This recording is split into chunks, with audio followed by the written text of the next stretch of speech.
generations, you speak Hungarian fluently. Are you considered Hungarian? In Spain, as another example, if you say are a immigrant from Morocco, but your family's been in Spain for 2 or 3 generations, you speak fluent Spanish, are you a Spaniard? And the same goes for China. So I have these discussions because it gives me a great deal of insight into the culture of the society I'm working with.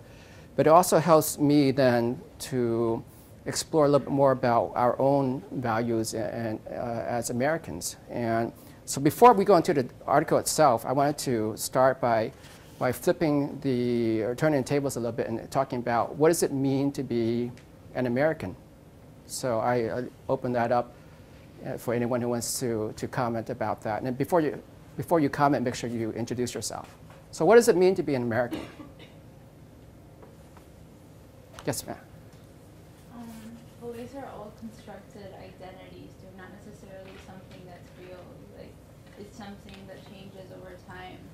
And usually, especially in the case of what it is to be American, it's constructed with a purpose in mind.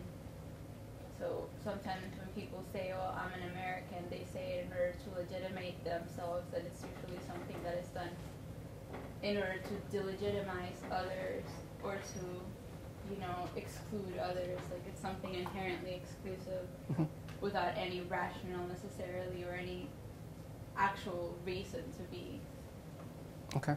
Did you give us your name? Oh, yeah. Okay. All right. Good. I think. That's a good start. Anyone else? What does it mean to be American? Yes. Hi, my name is Sahar. I think for different people in different times, it means it's different because as the demographics of the country is changing, and as there are more and more immigrants coming from different, populations from different nationalities, how do you justify yourself as being an American is something of a mindset, is something of an identity. How do you identify or assimilate as an immigrant in this country and identify yourself as an American by the way you carry yourself, the way you speak, what do you eat? There are so many qualifiers, but I think as we are, as a country, as we're changing in demographics, what it means to be an American is also being evaluated on a daily basis. Okay. So does being American, can we list things that make you an American? Are you American if you have U.S. citizenship? Do you speak English? That's a legitimate question, I think, down here in South Florida. Or if you speak English without an accent, does that make you an American? So what we're talking about, in some of your comments, you're talking about a mindset, maybe some values. So that sounds fair. Any other thoughts about what makes someone American? Yeah. Well, the simplest answer is that if you are a citizen of the United States, a legal citizen of the United States, that's what makes you an American. I think what makes it so fuzzy is the idea of American exceptionalism, that this country is better by a wide margin than every other country, current or past. And so simply being a citizen of this country makes you better than other people, current or past. And so people tend to be a little stingy with the definition.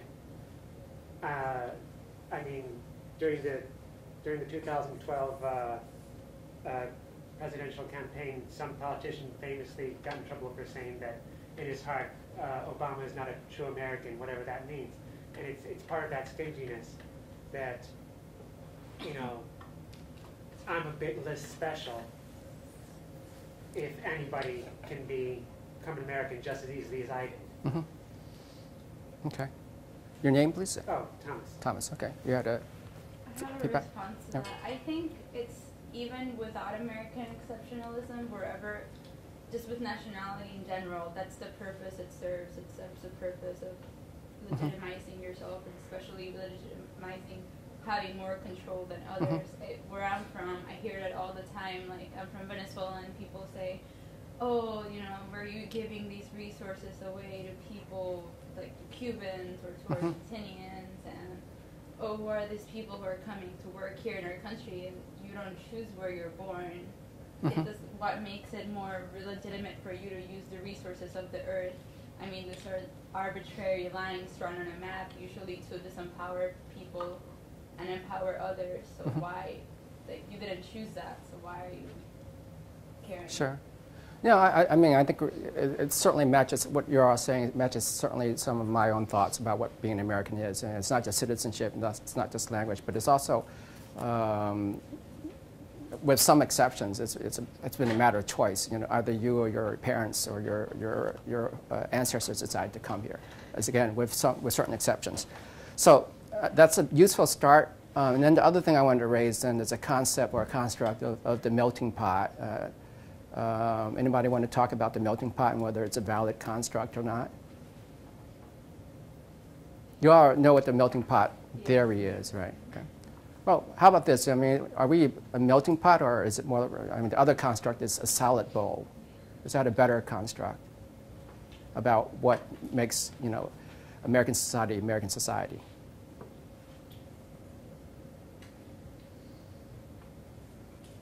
Yes. I think that you know, I was at a conference last semester at a leadership conference where this idea of tossed salad or something was thrown, and to me it's a matter of, you know, yeah, you can put whatever you want in a phrase and make it a fad, but the general idea of in both the phrases is that America is what we make of it. As in, there are a lot of people coming here from all different countries, all different nationalities, and trying to make it, you know, or trying to identify themselves as one people who are trying to make themselves better, trying to make their situation better. I think that's what the idea behind is. You know, all of this is. We can call it whatever we want, but ultimately it's an amalgamation of ideas and identities that becomes America. Okay. Any other comments, thoughts? No, I think this is good to set the framework, and I agree with most of what everyone said, in that I think certainly this is what gives us our competitive advantage, our exceptionalism, if you want to talk about it, is the fact that most of us have values and mindset that is independent from our racial, ethnic origin or whatever. And that's what makes, in a certain regard, what makes us Americans. Now, let's move to the article then, and anybody volunteering to summarize the main points of the article? Yes, sir. I'll give one big point, like from what I've read so far about the article, it's pretty much like South Korea right now is starting to experience this multiculturalism. This immigration is starting to flow in, and now they're kind of not entirely sure what makes someone Korean. Like they're having somewhat of an identity problem. I mean, because now there's people who've been in Korea but they're not necessarily 100% Korean. But will they consider them Korean? Are they still outsiders? You know, they're not used to it, so that's what they're they're dealing with right now. Okay. Yeah, that's it. So this article is about a woman who speaks Korean, who's a Korean citizen, but some people don't consider her Korean. You know, why would that be? Yes. South Koreans identify themselves as like blue blood, so how they see their country is being a homogeneous, so they're not used to seeing the immigrants coming from anywhere. I mean, their own culture, their own perspective of things. Are those people wrong to think that way? To think that it's all about blood? Not necessarily, it's just that they haven't experienced being around all the cultures.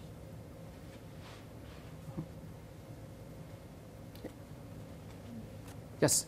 Wouldn't it be the same kind of question you would ask like the Germans in World War II? Like, is it really blood that makes you German? You know, I guess it could be argued in multiple ways, but when you think about it like that, that there's always room for, well, you're not one of us type arguments, and that's never really positive in any part of the world, in my opinion. Okay. What's your name, Ben? Me? Yes. I'm Madeline. Okay. Okay. Good. Feedback, response. But that's inherently what nationality is. I mean, it's something constructed, so it's up to the people who are creating this identity and are using it for something to say what it is and what it isn't. And it always depends on what the purpose they want to use it for is. So if they want to exclude others based on their blood, they can do that based on their blood. If they want to do it based on them not sharing values they consider superior, then they can do it based on that. I mean, I think all of it is bad, regardless of what it is. Okay. Any other thoughts, comments on this point? I think Yes. There's a fascination with what the country was in its purest form sometimes, and I think that's what kind of ties to a portion of the exceptionalism that he was talking about. For example, here in the United States, there's always going to be a stigma or a sort of,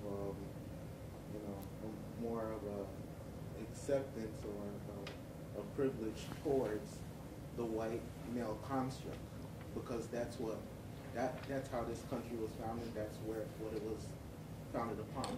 In Korea, it's going to be the same way. There's going to be a construct that was there that's seen as what the purebred or what the country was in its purest form. So that's going to be, there's always going to be this construct of what it was in its purest form that's more accepted than not. Okay. Yes. On the point of exceptionalism, if we, really try to analyze how our citizenship as being an American is so exclusive or so exceptional in the world, you really do have to appreciate that idea, because regardless of, what you think of how it came to be or how it's changing, that identity, that national identity as being an American, anywhere in the world gives you an edge over whoever else. Being a Pakistani is not the same as being an American, and I can, say that about myself. So I have two identities, but which one do I choose? And which one of them is more effective in the world arena? So it's not necessarily a bad thing if you use it constructively. Obviously, what you do with anything is ultimately dependent on, on you and what you choose to do with it. But exceptionalism isn't actually that much of a bad thing, as long as it's being used in a constructive manner and you use it responsibly. Okay, good. What is the fact that, what impact does the fact that a lot of the recent immigration to Korea has come from, say, either Southeast Asia for women being brides, or Southeast Asia and South Asia for men coming as doing the work that many Koreans don't want to do? How does that impact the whole discussion? I mean, we're a nation of immigrants as well, and we seem to have overcome some of those issues. Yes, did you have? Okay. So what is the fact, does that have any impact on what it means to be Korean if you've got people who are coming in who are essentially coming in for economic reasons? Yeah. Okay. I think it makes people freak out a little bit if I use those terms, because nations are a very, very recent thing, but because we have to internalize the ideals and we have to internalize it so that we can justify their existence. Since we're born, we're taught, we're made to feel like it's something that has always existed, that's eternal, and that's essential, and that it exists, and that's what comes, like what he said about the pure form. Mm-hmm. It's something that's created in our minds that doesn't really exist. There was no country in its pure form, because these were all things that were created over people. Like, we're made to think everybody agreed one day that we should have a country called the United States of America, and everybody who lived here totally was okay with that it wasn't a bunch of a really small handful of people who decided that and wrote history to make it in according to their terms. So for South Koreans, they're being confronted with the reality that there's no pure Korean. There's race is a socially constructed thing. there's no point where a race or an ethnic group starts or begins. It's something that's very fluid, and there has always been throughout history people intermerging and moving from different areas. So now they isolated themselves for a little bit in the nation, and there's new people coming in, and they're like, whoa, what do we do about this? Like, this is totally erasing our ideas. This is totally challenging our ideas. How do we justify the nation now that we don't have this pure ideal to base it off of? Okay. Comparing the United States to a country like Korea or any of the European countries, I mean, we're relatively young. I mean, these are countries that have centuries and centuries and centuries of cultural history. So to kind of think outside of their, like for us, the United States, I mean, it's young and we've always had this movement of people.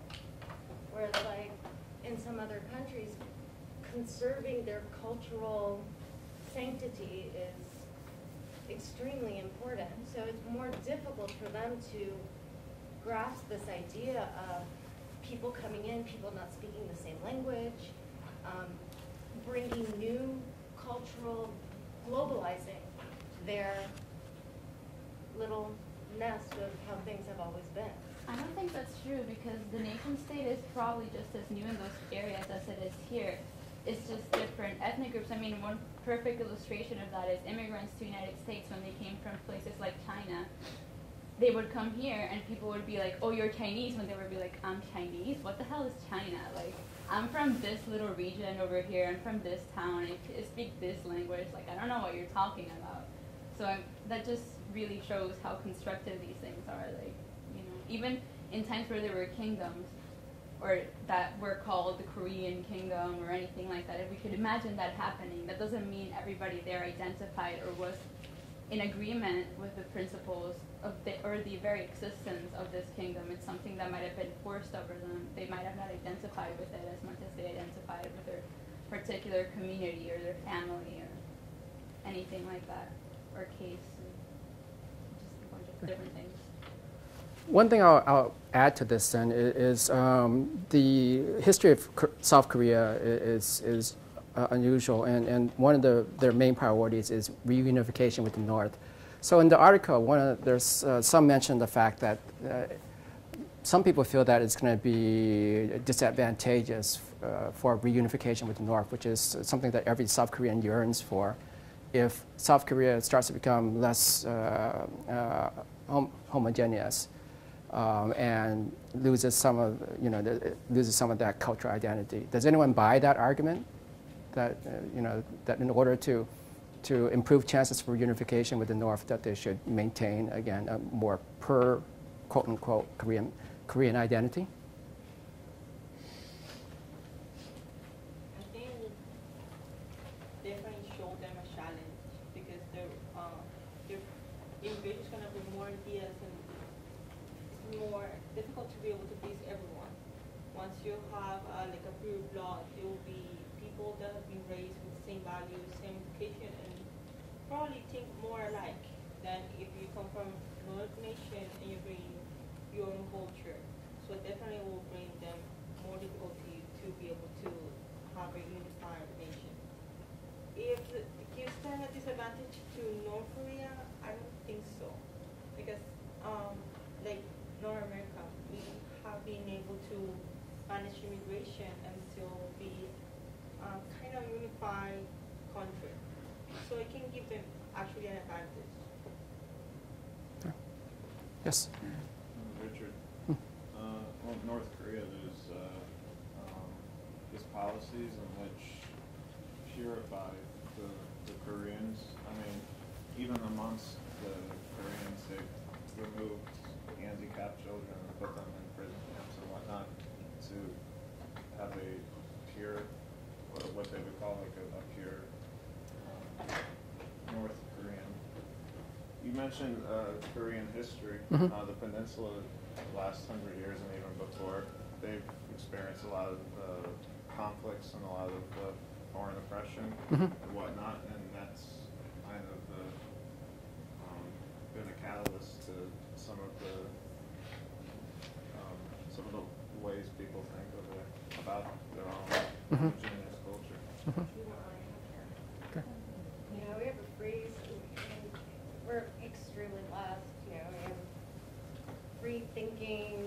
you don't have a government that tries to preserve like this, this in some ways, but not in general, not in general, not like France, for example, who did like a whole campaign about Our Lady Liberty doesn't cover her face, why should you, in talking to the Muslim woman who would cover themselves, like that would never happen here. Whereas like you have some countries where really it is about preserving their culture, what they see as their identity. And here we're free. It's very easy to assimilate if you want to, and don't if you don't want to. There's a lot of people who live here. I've lived here for years. They don't speak any English. I mean, things like that are not as tolerated in a lot of countries. Well, the United States is not as much about a culture in terms of an ethnic culture, language, and all that. It's about a civic culture, and that they try really hard to preserve. They try really hard to preserve those sort of civic values, this Protestant ethic, and all that. And I mean, there have been people, and there's people that just are still in jail because of their political beliefs in this country, and they're not political beliefs that are threatening. I mean, just a few months ago, police raided into, slowly over the course of several months, went into several anarchist houses looking for anarchist literature in black clothing. They arrested them. They didn't have a chance to defend themselves, and all they wanted was them to incriminate other anarchists just of being who they are. And if they didn't incriminate other people, they were sent to jail and spent in solitary confinement, and they were there for months. Two of them just got out yesterday, and one of them just got out of solitary confinement. But it's a weapon of intimidation, and I mean, there's so many instances in U.S. history where you can cite that, and you can look at it. It's very covert, but it's in textbooks, it's in propaganda, it's everywhere. So, I mean, it's a different thing from what we see in other countries. Where it's about preserving our language or way of dress. It's something different here. Just I just think, in terms of the United States, I think we're still going through the process of acculturation. I think maybe, in this case, I haven't read the whole article, but they're maybe in the beginning phase. But I think we're still in acculturation, because if you look at this country, yeah, you have immigrants and people from different cultures, but we're all congregated in these separate places. In Miami, you have a certain group. In New York, you have certain groups.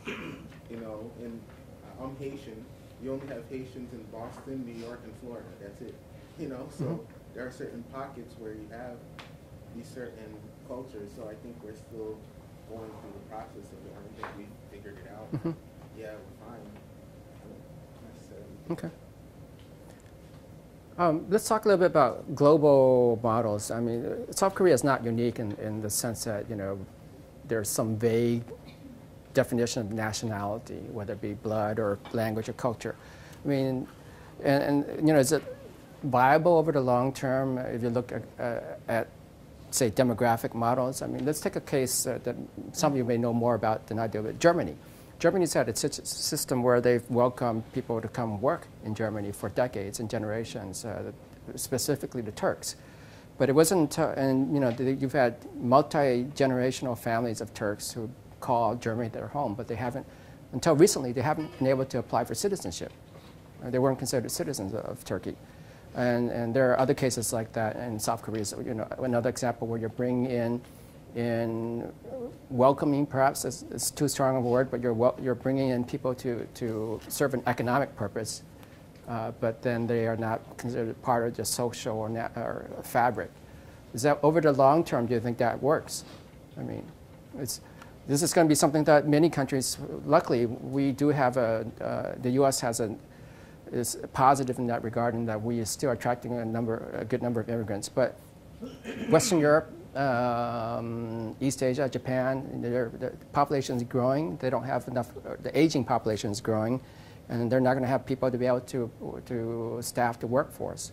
So can you have these people come in solely as economic actors and not be part of the broader society? Does that work? Yes. Yes. the thing is that so many countries like Korea, they have an ethnic definition of Korean, and which is more like bloodline, traditions, language, and then they have a civic definition of Korean, which is whether or not you're a citizen. And I think, and this is just me talking, I think it's very, very, very important to separate those two, and to not have any one culture or ethnicity be given any kind of preferential treatment over any other culture or ethnicity, because then you're okay. This is kind of hard to describe unless I use an analogy. The reason why the United States has freedom of religion and separation of church and state is that if church and state are entangled, then you no longer are able to trust the sincerity of anyone who calls himself a Christian, because he might just be saying it in order to get the preferential treatment, in order to get citizenship benefits and that sort of thing. So they put a sharp line there, not just to protect the government, but also to protect the churches.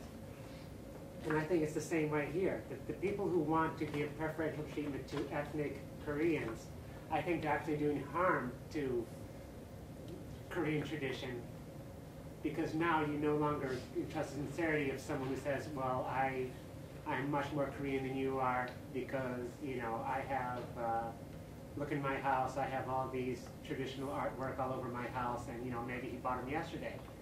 And it tends to screw up both camps, both the civic definition and the ethnic definition.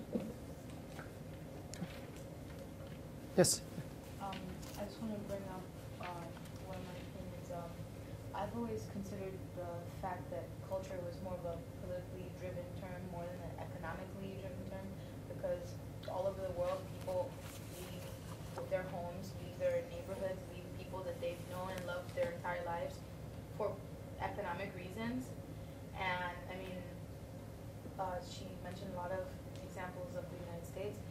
The United States goes around to certain farms, rounds up people that don't have documents, takes them back to the border, or however the process goes after that, and then the very next day the farm is empty, or they get another round of illegal immigrants to come back in and do the same thing, and a couple months later the same thing happens.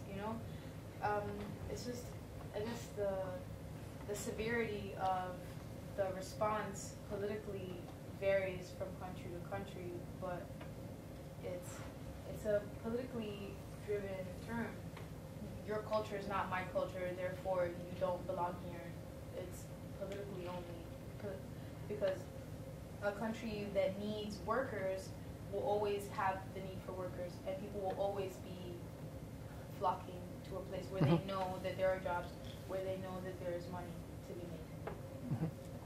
It very happens with prostitutes. Yes, sir. Oh, your original question was, can you say your... Yeah, it's an economic, over the long term, it's just economically or it's just viable to have essentially a subset of people come in and be economic migrants without granting them kind of greater validity in society at large. I mean, can you maintain it over the long term? What do you mean by greater validity? Being enfranchised as part of the larger society. Or are you going to have ghetto? Can you maintain ghettos, essentially? I mean, I think we do it here in the United States, not I don't think we do it in a stated way, but I think we have it here in the United States. Well, that's fair. I mean, is that a good thing? I mean, does that hamper us over the long term? Economically, I guess a part of it makes sense, but it's not an ethical thing, but just economically it makes sense because you need people that are going to do menial jobs and stay in that particular economic state, and you know, that's what it is. So, I mean, Yeah, but my personal opinion is, I mean, if you enfranchise someone, you're going to unlock their potential more. And I think we may have, say, informal barriers, but if you're a citizen, you're a citizen here, and theoretically the doors are open, which isn't always the case in other places. So, but that's a good point. Yes. I think in terms of North and South Korea, as the article was pointing out, going back to your original question, whether unification with North Korea will give them the opportunity of preserving a certain cultural identity. I think it can be seen on the part of South Korea. It can be seen as a reactionary measure. If all these immigrants from Bangladesh and Pakistan are coming for economic reasons, and the South Korean general population is somewhat threatened by these changes, or don't think that they're assimilating properly into a constructive South Korean identity, then it can be seen on the government's part, on the authorities' part, that it can be seen as a reactionary measure where they can advocate unification with North Korea and say that we are willing to forego some principles of democracy and freedom and globalization for a preserved, cultural ethnic identity. So that, argument can be made from that point of view as well. That it is for them beneficial. I'm not saying that is the case, but as the article points out, that there may be benefit to it. They may be able to say that we have enough globalization, or we can sort of halt it and still, not going to the direction of America and other, Western European countries where, you have certain ethnic groups or cultural groups that are fighting for identities because they have a constructed identity, are willing to forego some principles for a long-standing identity. Okay. Well, I don't have any other major questions, so I think maybe this is a chance for others who haven't commented to comment just in general about what they thought about this article, if they wanted to. Yes, Eric. I think one of the more provocative quotes in the article is from the person who runs the nationalist website and referring to the immigrant Koreans, saying they bring religious and ethnic strife to our country where we had none before. And I guess that brings up the interesting question of, is the ethnic strife the fault of the people coming who are not in that ethnic line, or is it the fault of the people who are there who's not accepting them? So I just thought that was an interesting part to me that I thought to bring up for consideration. Sure.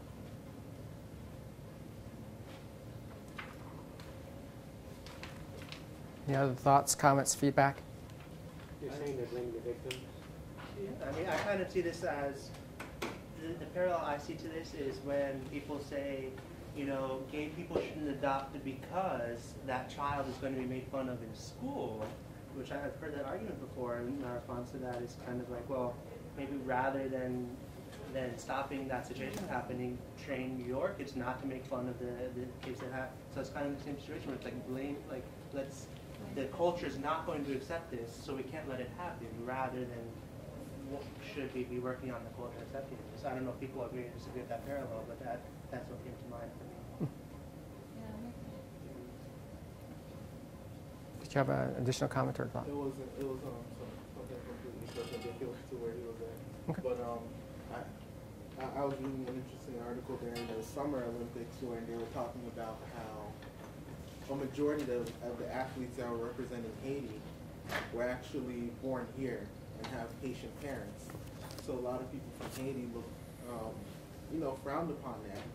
And so there was a little bit of discussion in the Haitian community as to whether these athletes are really considered Haitian because, they weren't born in Haiti, they just have Haitian parents. And they were in school here, they speak English. So I thought, this discussion and this, talking about multiculturalism is happening, everywhere, in terms of a variety of different ways. So that was interesting. Yeah, I mean, I'll mention just one of the reasons I picked this article is because, again, working in Hungary, it was a good example of some of this, I think, short-sightedness in thinking is they have up to 10% of their population is Roma, and they feel disenfranchised. They don't get educational opportunities and so on, or work opportunities. But the mainstream population is concerned about the decline of Hungary. Hungary has always been proud of the fact that they've had over 10 million people in their country.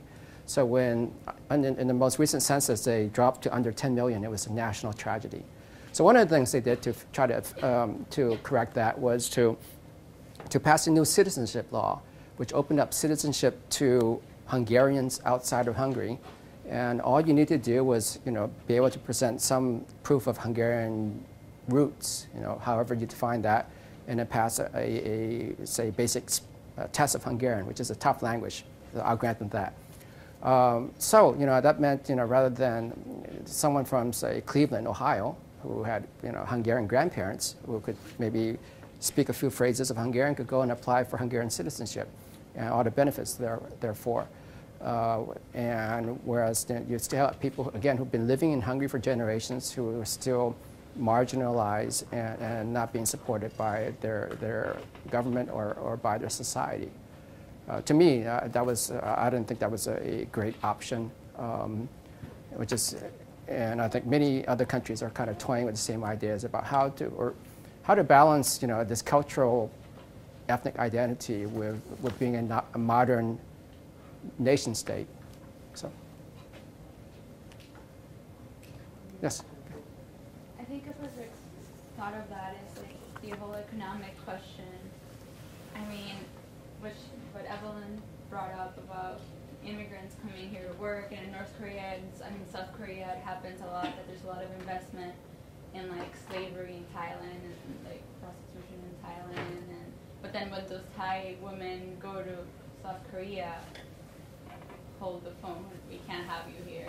You make us look bad. Same thing here when the people who come here from other countries working because of economic necessity, well, you can't be here. I mean, we have people with their retirement funds being investments, profiting out of the suffering of people in other countries, suffering that has been imposed on them by economic decisions, by economic exploitation that makes the life people have here and in South Korea possible. So why complain when they want to come and enjoy those benefits that they have worked to give you? They risk their lives. Yeah, they risk their lives.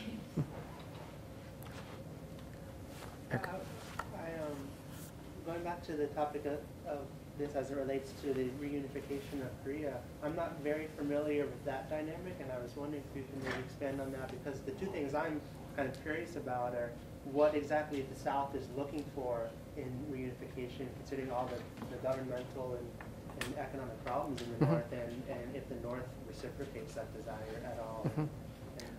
I think they do. I mean, the underlying, I think the overarching priority for the South Koreans is because it's family reunification. I mean, they're still the Korean War was still recent enough that you still have family members who remember people who were stranded on the other side. So that's a big driving factor for part of his national pride is to have the divided state is a black mark on them. But I think the major reason for them is an emotional one, which is reunification of families. Economically, it doesn't make sense. You're going to be inheriting a basket case. But the emotional appeal is still very strong. Who knows, maybe in 10, 20 years as the generation who lived through that passes, you may see a different priority for South Korea.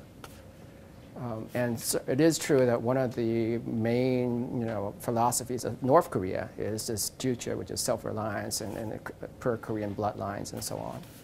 So it's important in their culture. Yes, sir. Yeah, I just wanted to bring up something that just occurred to me.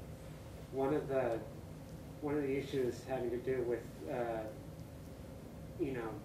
this issue of letting people in might be war related. Like, and I've just heard anecdotal evidence of this, but supposedly there are a lot of people in Korea who still haven't forgiven Japan for the atrocities committed in World War II. And I'm sure there's probably a few Koreans who still haven't forgiven China for the aid they gave to North Korea during the Korean War. And there may be, you know, serious grudges over, you killed my grandfather or whatever. Mm-hmm. No, there certainly is an animosity, historical animosity. I don't know how it addresses this situation, since people were talking about we're not the aggressors. We're talking about, again, this woman's from the Philippines, and immigrants are coming from South Asia and Southeast Asia. But it's true that they're because our country is so young, our historical past is 2 years ago. Whereas for many countries, including, say, the countries in East Asia, something that happened in 1898 or 1911 or 1945 is still recent memory, and it's still very, very fresh in their minds and drives their thinking. So there is some of that friction involved. Yes? I think it is important to point out that the immigrant population also bears responsibility of assimilation themselves. It's not just, yeah, you're coming here, risking your lives, and you're coming for economic gain, and that's great. That, especially in terms of the United States or South Korea, that offers you that sort of relief. However, when you get there, what do you do to contribute as a constructive member of society is totally dependent on you.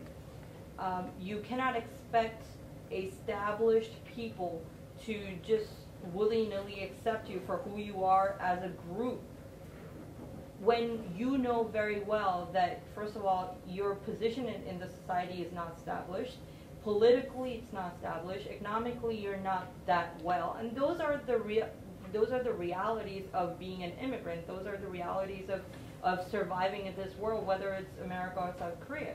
What responsibility do you take as an immigrant citizen, becoming assimilated properly in this country, being politically active, having enough knowledge, speaking the correct language?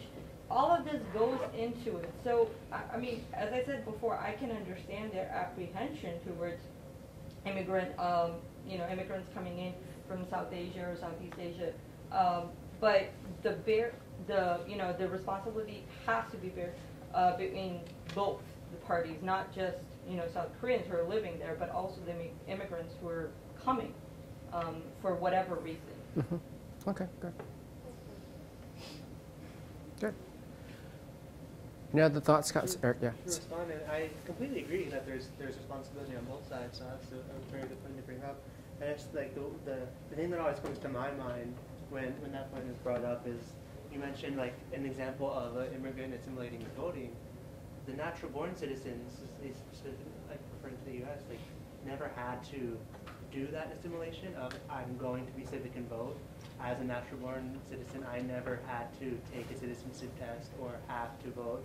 So I'm apprehensive to demand of people coming into my society, of demanding those things of them that I never had to check off. I do these things.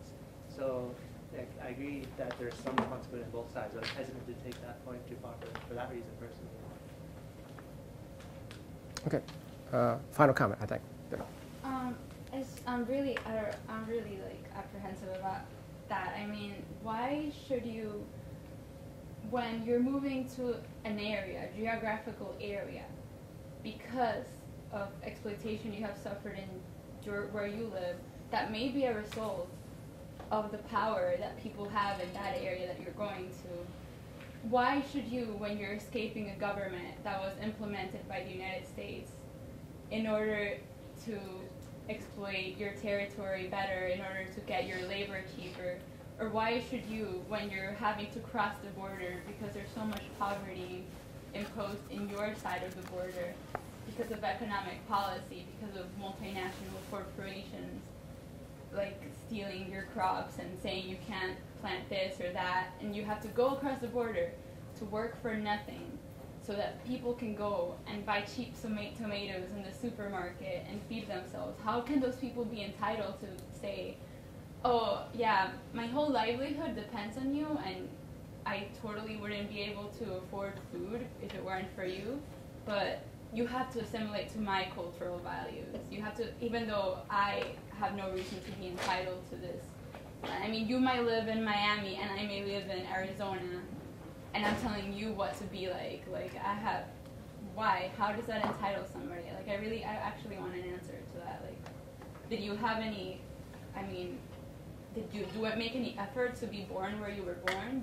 Did you decide on the values, quote-unquote values, that your country would have? Did you participate in founding it? Did you ever consent during your course of living? Did anybody, is there like a vote that's recurrently being taken? All right, a couple of, I guess, feedback or comments, reactions? There's really three answers to that question, at least off the top of my head. The first answer is that it's absolutely not fair that immigrants would be treated by a whole different standard. But the second answer is that to a certain extent, it works. If you immigrate to a place and you go to the trouble of learning the language, go to the trouble of, or at least trying to eliminate your accent so you sound more like the locals, and also making an effort to, learn at least like the local sports teams so you have something to talk about with your neighbors. It's absolutely not fair that you'd have to go to that trouble, but to a certain extent it works. You get more acceptance that way. But that just brings up my other point, that putting more, the point earlier that when I brought up the parallels with freedom of religion, when you put so much emphasis on purely cultural issues, you can never be sure of the honesty or the sincerity of people who adopt those cultural issues. Eric? Yeah. We agree, because it's kind of what I had brought up. You just took it a little farther, and I guess my reason of not going quite as far is, I agree with you that they shouldn't have to, values, when I think of assimilation, I don't think of values. I think people should have their values. So I agree, having the same cultural values is not a requirement. But you framed it specifically as moving to a geographic area, but it's more than a geographic area, because if the geographic area is a society that at least ideally works together to make community decisions and to do things, and people pay taxes towards having a pot of money that's set for use for everyone. And so if someone's in a situation you talk about where they're just struggling to make nothing at our expense, at that point I can kind of see why they wouldn't have the time or should maybe making that to be part of society. But at least ideally speaking, there is, I think, some responsibility on the person coming to a society to want to understand the system, to be part of the social structure, and to be part of the decision-making structure, and to, like, if things work a certain way, to flow through how the education system works, or just how things work, that there's some level of responsibility to be part of that system, that deliberative structure of democracy. But I agree with you that values, you should hold on to your values, and I agree with you that it's not the responsibility of the immigrant to more, but that there's some responsibility on both sides. So I kind of am in the middle of the two of you there. Okay. All right, great. Well, I think our time is up. And since there still seems to be room for more debate, I think I've done my job well. So I thank you all for your attention and your participation. I hope you enjoyed the article and this discussion. So thank you very much, and thanks for the invitation again. Thank you. Where you live, that may be a result of the power that people have in that area that you're going to. Why should you, when you're escaping a government that was implemented by the United States in order to exploit your territory better, in order to get your labor cheaper, or why should you, when you're having to cross the border because there's so much poverty imposed in your side of the border because of economic policy, because of multinational corporations like stealing your crops and saying you can't plant this or that, and you have to go across the border to work for nothing so that people can go and buy cheap tomatoes in the supermarket and feed themselves. How can those people be entitled to say, oh, yeah, my whole livelihood depends on you, and I totally wouldn't be able to afford food if it weren't for you, but you have to assimilate to my cultural values. You have to, even though I have no reason to be entitled to this.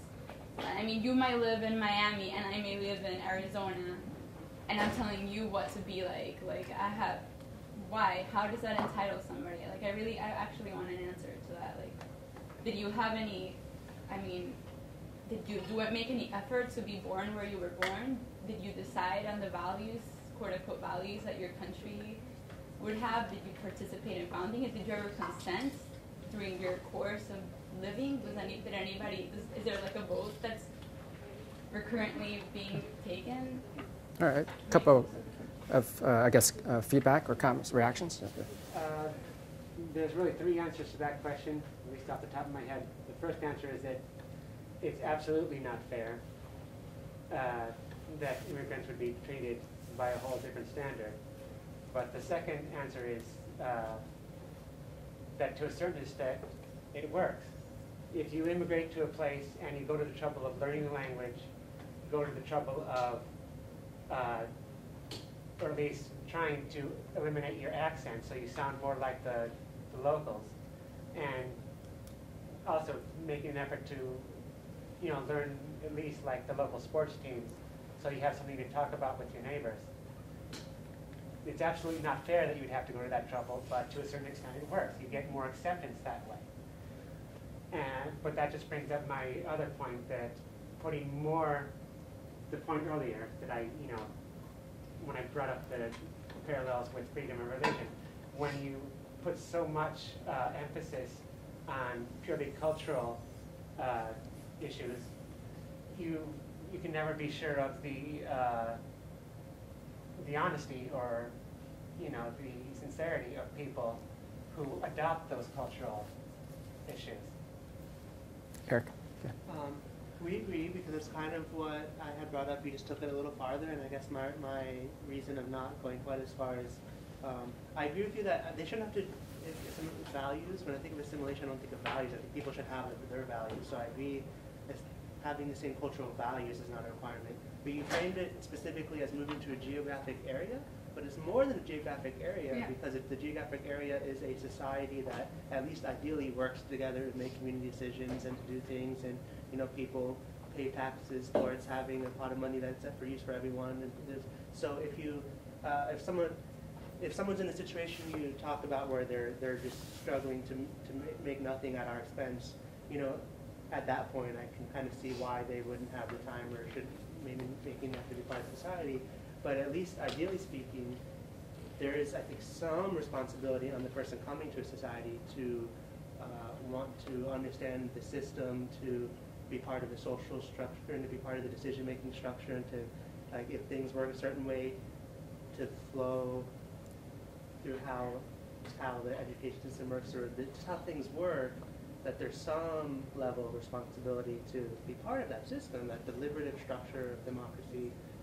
But I agree with you that values, you should hold on to your values, and I agree with you that it's not the responsibility of the immigrant to more, but that there's some responsibility on both sides. So I kind of in the middle of the two of you there. Okay. All right, great. Well, I think our time is up. And since there still seems to be room for more debate, I think I've done my job well. So I thank you all for your attention and your participation. I hope you enjoyed the article and this discussion. So thank you very much, and thanks for the invitation again. Thank you.